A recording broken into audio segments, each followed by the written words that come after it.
Sekuru, Akojera kaupindike kungoshedzerani. aiwa ndakushayiwa ikakusereko sekuru. Awadi kunyatsopindira kuno kwangu andishaya. Panapa pakakura ko muri kuitei panapa? Mborowanika ka fresh air. Oh, ngemvuri. Idzo mango dzacho makatopedza. Amango dziriko kusema ngoti. Oh, Uno ndori padhuze saka munhu angobuka ka. Anotongonanga uri padhuze.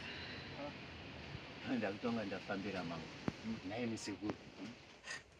Ndine kanyaya ndauyawo nako ini. Ni makai vanhu vachiti ukaitawo inonzi chii? Development. Development ndio inonzi development kana development. Iyoyo vanhu vanenge vauda kutokupa zvinhu zvisiri zvako. Development yawaita ndii? Muona kutenga kwandakaita kabhara kaikaya last week. Apa kasi kamwe ndekamudhara kemugadheni. Vanhu vakutoti vakutouya vachiti hewe mwana wako une wakaita mukadzi wandakaita kupi misekuru ndimaigara naye. Ndinombobvira ndaita mukadzi. Taura kuti bhara ndoraita kuti uite mukadzi.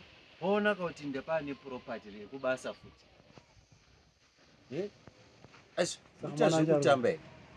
Paripo panze apo apo. Ndaitoti kana zvichibvira ka. Ndaitoti kana mugona kundiperekedzawo kwa uyu. Anonzi uyu anongobuda vanhu vachitukana uyu. Tinashe mukadzi. Ani? Tinashe mukadzi. Mugabeyo.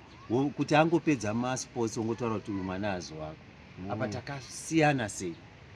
Makasiyana pa. Aripo panze apo sekuru. Mushedza. Apanzi mai vacho vangomusiya vakati ndo baba wako apo. Ndinomushedza tu. DNA panapa. The probability ndo payakazara pano muzana. Pana uya.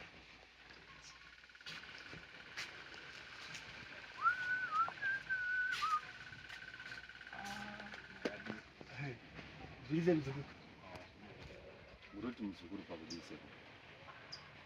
Zvize mutana wangu. Ndina mama ndidedha wangu apo. Sandibate pana. Nhai sekuru. Chimbotarisa mirai musati matanga zvakawanda. Tarisa uri kwapo mfana. Tarisai matsvukira akaita. Mama wangu watsvuku. Iwe audzwa zvekutaura. Alright, tingaenda kure sekuru. Tarisai musoro wangu.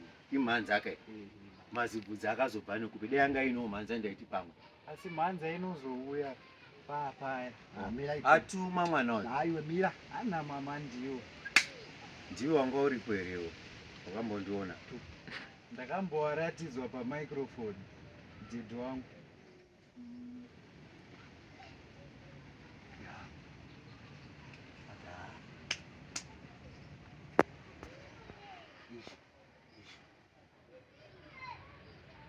Sekuru, dai mangotiperekedza kwa mugabe wacho. Mira kana. Sekuru, izvi zvenyu ndezve zvinonetsa. Handei kwa mugabe. Kana mimi sekuru nyatsotarisa iyo. Ndiyo dedha.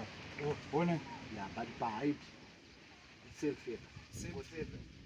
Ngoti tsoka manje uyane bhutsi bati ndakawaratidza pamicrophone dedha wangu apo. Mimi ndikudzoka kuma. Sekuru makatengwa here imi. Aya ndikuya hacha toenda iko kwanga choro kwa mugabe. Naiwe mfana. Haikona kuzinya ka.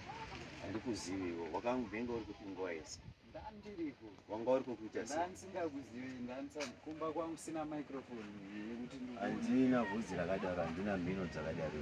Unoona muzukuru iyi ndo DNA chaya takadzidziswa chaiye.